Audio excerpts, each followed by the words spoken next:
Now, let's acknowledge the obvious here. Your schedule will probably determine how you feel about every single time of the day. So if you could spare me the hand wringing when I say that like 3 a.m. sucks, and you say something like, well, actually, I work nights and 3 a.m. is when I get off from work. Okay, that's fine. And I believe you, but try to keep your head screwed on straight here. We're talking we're talking about for normal schedules, even though my schedule is not 100% normal either, okay? I think the easiest thing is you start with the times of day that are the worst. And I think, for me personally, the objective worst times of day are 3 a.m., 4 a.m. Looking at your phone and seeing that it's 2 a.m., not the best time to see, but you're still almost like, I could salvage this. Like maybe I could sleep 2 to 8, wake up and like be good to go for something at 9 and not feel that bad. But once you start to see 3 or 4, like things get really nasty. And four is much worse, I think. 4 is like, should I even sleep tonight? If I have something to do tomorrow, like, is it even worth sleeping tonight, or should I just stay awake at this point and tank it? I move 5 a.m. up 1 tier. And the reason is this is when I wake up. I think that 5 a.m. in the D tier is fine. There's some good things that can happen at 5 a.m. You could schedule yourself getting up at 5 a.m. and not feel too bad about it. I think there's 3 goated times of the day for a guy like me. One is 10 a.m. They're equidistant. One is 1 p.m. and one is 4 p.m. Through a weekday lens, I like them. And on a weekend lens, I love them. Like, I think if I had to order them fully, I think 1 p.m. is my favorite time of the day. You're probably either eating lunch or thinking about lunch. You've done some stuff in the morning and the early afternoon, but you still got like lots of time left before bed. How's 10 better than 9? It's a little bit later. It's that simple. In the morning, a little bit later is nice, and in the evening, a little bit later can be a bit of a debuff. 4 p.m., I don't know. I've always liked the vibes of 4 p.m. Even when I was working, even when I was in school, 4 p.m. is just a good vibe. Afternoon's a great time of day. It's unfortunate we spend so much of it inside, but 4 p.m. I think is like, I'm never upset when I look at the clock and I see that it's 4 p.m. These are 2 really good times. This is in the dinner window, home from work. Everybody's probably home from work, catching up on the day, relaxing, maybe tidying up a little bit to keep your living space looking nice. This is like the freest time of the day because you're like, I don't need to go to, I'm not in a rush yet to go to bed, and I have some time to like guilt-free decompress. How's that not above 4? 4's got some magic to it, man. I don't know what to explain to you. 2 is pretty bad. And I like the morning, but 6 is not that special either. I mean, 6 a.m. and 7 a.m. have a much different vibe than 6 p.m. and 7 p.m. I think we would agree maybe that it depends on how much of an early bird you are, but 7 a.m. is like the first possibly good to great morning hour. This is, and I go to bed a little earlier, but this is like you could go to bed at midnight, wake up at 7, and feel normal. You could feel pretty good about yourself, I'd say, at this point. 6 is a little bit more like you have to commit to an early bedtime to be refreshed here, but 7 is like, you with some careful planning and some discipline, you could be here for sure. 7 also actually kind of, you know what? I hate to do this. I'm moving 7 down 1. And I'm moving it down when I'm to give some space for 8. The reason I'm not moving it down this time for 6, 7. This is here because of 6, 7. But I'm pulling the father card on this one. 7 a.m. is actually peak morning stress for me because I have to get my kid ready for school and then drop them off at school like within this kind of window right here. But like the drive to school and the drop off is not as bad as the mad rush to feed them breakfast, get them changed, pack the school bag, fill up the water bottle, while also trying to make sure that like you're ready to start your day as well. So I'm going to say 7 a.m. is actually, it's pretty low at this point. Meal times are going to drastically affect the weighting of times of day for sure. 1 p.m. just feels like the right time to eat lunch to me, even though this is perhaps canonically considered like the platonic ideal lunchtime. You know my thinking on this. When you wait a little longer to eat lunch in the workday, it means that you tank more of the workday at the start and you have less of the workday at the end. So basically, you got to imagine yourself as a horse that has a carrot on a stick. As much as you're like, I want to eat the carrot, what you want to do is wait as long as possible to eat the carrot. Because after you eat the carrot, there's no carrot. So you might as well enjoy the fact, hey man, one day I'm going to get to eat that carrot. Let's just keep kicking it down the road 10 or 15 minutes. 1 a.m. is a C tier time. And I'm vice signaling a little bit here. I'm splitting the difference. 1 a.m. would suck for me to be awake at, or to wake up in the middle of the night and look at my alarm clock and see that it's 1 a.m., I would be disappointed. But 1 a.m. is, if you're a late person, 1 a.m. might actually be S tier. There's something like 2 is just starting to get too late, but like 11 is like the night has just started. 1 is like, oh, I've still got an hour before I'm going to feel guilty about how long I've stayed awake.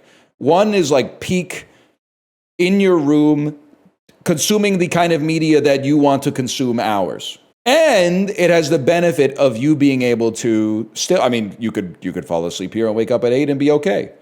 8 to 9, there's still some domestic responsibility that I have to handle. Maybe you're doing the dishes or, folding some laundry or something like that. But 9 p.m. is where my body switches from do stuff to get ready for bed. At 10 p.m., I'm going to move it down a tier. If I'm still doing stuff at 10 p.m., something's gone terribly wrong. For some reason, I feel like 11 p.m. is better than 10 p.m. And I have to say, even though the show has rarely been good in my lifespan, I think it's Saturday Night Live. I think this 10 p.m. means absolutely nothing to me. 11 p.m. means one day a week. Saturday Night Live starts. SNL's on at 8:30 Pacific. I don't like to spoil myself with the live broadcast. I wait for the Pacific feed. I mean, outside of New Year's Day, I don't really care. Midnight to me, if I was trying to fall asleep and I looked over at the clock and it was 10, I'd be like, okay, this is not great, but it's fine. If I saw it was 11, I'd be like, things are getting pretty bad. If it got to midnight, I would be like, this is fucked up. I got to take like some medication or something to fall asleep. The thing about midnight is that it doesn't know where it is. And if you are out here going, I'm a late night Andy, I love midnight, well, I'm sorry to tell you, this is an early bird's late night hour. My parents, for some reason, were staying up until midnight and then getting up at like 6:45 in the morning to get ready for work. And they, what keeps someone awake until midnight? Now I'm dating myself a little bit here. They were staying up to watch like Leno or something like that. What are they doing, man? Letterman. This is the way I look at you. If you're like, I'm not like you, I go to bed at midnight. And I'm like, well, you're still a baby too. Well, you're staying awake to see what, Stephen Colbert's saying on the Late Show or something like that.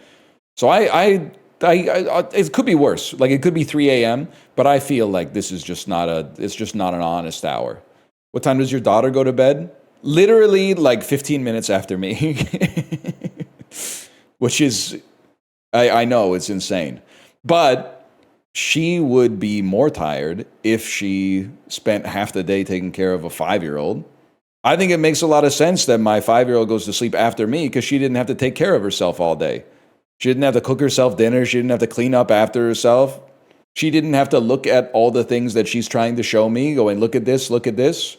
Plus, she doesn't do 90 minutes on the Peloton. Doctor told me to stop doing that, so I got her on that 30-minute crush your core regimen right now. This is going to vary a lot. I feel like if you commute by car, I give you permission to threaten my life for rating 5 p.m. pretty highly. The way that 5 p.m. works for me personally, is that this is like just after, it's in this liminal space between when we've gotten my daughter home from school and when the evening duties start coming to pass. This is like, it's almost like the 8 p.m. of the late afternoon. At 6, it's time to lock in. What are we doing for dinner? Who's going to make it? When's it going to be ready? What's she going to eat? We got to get this done so that we got time for bath time later, blah, blah, blah. 5 is like, you just chill, let's see what's on. Like it's before the news, and the news is like the start of the evening, even though I don't watch it. Here's the thing. I did say 6 is worse because you have to start doing some duties. But the thing is, after you do the duties, you get to eat the food you made. And eating food really elevates an hour. So I actually think this makes sense. 6/5 makes sense. Although 5 would be 6 on an early dinner day. But 3 p.m., you might think that's awesome for me because I'm not streaming, but it actually sucks for me because I'm not streaming. Because it means that I have to do all the other shit that I have to do that's not streaming. And one thing you need to know about streaming is that the streaming part is the easiest of it by far, because all you're doing is talking shit and playing video games. 3 p.m. my time, I've finished lunch, and I have to start replying to emails and finally clicking on the DocuSign link, but the DocuSign link expired because they sent it a week ago, so I got to email them with like a pleading emoji. Can you please send back the DocuSign link so I can ignore it for another week? And you want to hop on a quick call like that. Like, that's not really, in the whole scheme of things, it's not that bad, but it's a lot worse than just like going live and then being like, hey, here I am. I'm playing PUBG. If I'm being honest, I'd probably put it like it's like the median time of the day, I guess. 2 p.m. is peak for me. Not peak as in, it might be peak. Which is, the end of the stream is peak, like, fuck streaming for me. And then by like 8:58 in the morning, I'm like, I love streaming again. So 2 p.m. is like it's a release. Oh, I don't have to talk shit anymore. Plus, within like 5 minutes of finishing the stream, I'm eating lunch. 11 has significance for me because that was when we ate lunch in high school.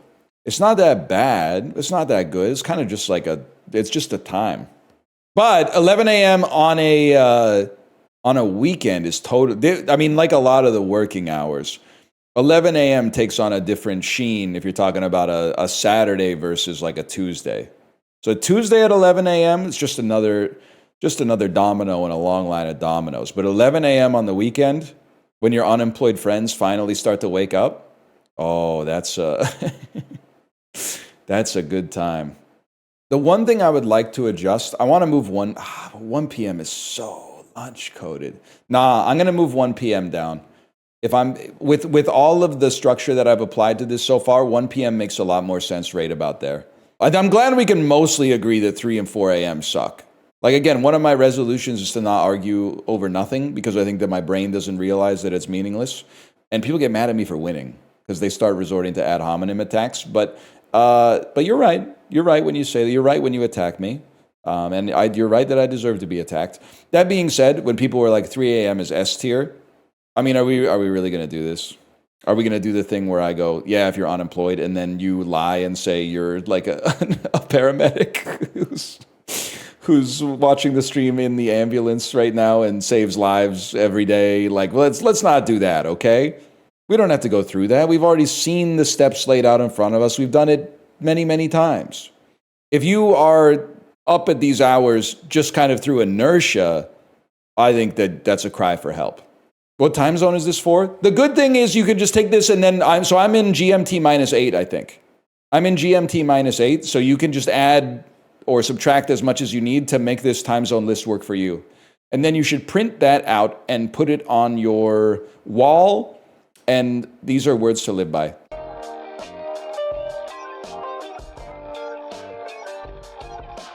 Just waking up in the morning, gotta thank God. I don't know, but today seems kinda odd. No barking from the dog, no smog. Mama cooked breakfast with no hog. I got my grub on, but didn't pig out. Finally got a call from a girl I wanna dig out. Hooked it up for later, as I hit the door. Thinking where I live, on level 24. I gotta go, cause I got me a drop top. And if I hit the switch, I can make a ass drop. Had to stop at a red light. Looking in my mirror, now a jacket inside. And everything is alright. I got a beat from Finn, and she can do it all night. Called up the homies, and I'm asking y'all, which park are y'all playing basketball? Get me on the court, and I'm trouble. Last week, messed around and got a triple-double. Freaking brothers every way like MJ. Can't believe today was a good day.